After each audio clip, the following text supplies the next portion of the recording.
Hi guys, it's a beautiful winter afternoon. The weather is loads better than it's been for the first time in a few days, and I thought it would be a good opportunity for us to have a little bit of time of reflection.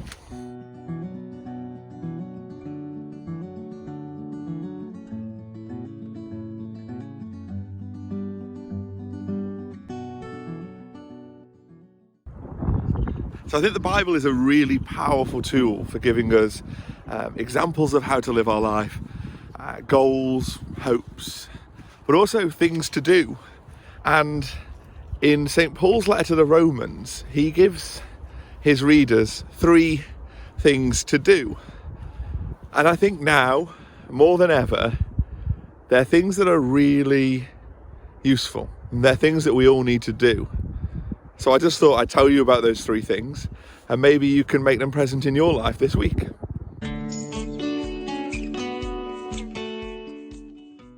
So the first thing that Paul says is that we need to rejoice in hope. Hope is something that I've really struggled to have recently. It's difficult to be hopeful when things seem so dark and bleak. The days are short, the weather's been horrible, we're in the middle of a lockdown and it's difficult to see an end. But with Jesus there is hope. God has laid out great plans for us, and we know that these things that are passing now will surely come to an end. And that God's plan for our life, if we follow it and if we allow it to guide and direct us, will bring us to great happiness. So Paul encourages us to rejoice in that hope, to view hope as something to celebrate, to be thankful for the things that God is doing in our life, and to rejoice in that.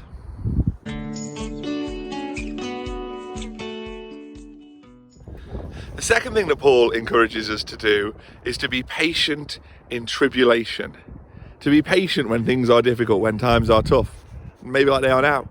I woke up this morning and saw how beautiful and sunny it was, and it reminded me that although the last few days have been really horrible in terms of the weather, the places are flooded, we've had snow, it's just been not very nice, and we're not wanting to go outside or do anything. We need to remember that those things come to pass, and the sunshine this morning reminded me of that, reminded me that although things might seem difficult at the moment, they will stop being difficult and they'll be wonderful and joyful again. And so Paul encourages us to be patient in times of difficulty and to remember the hope of what is to come.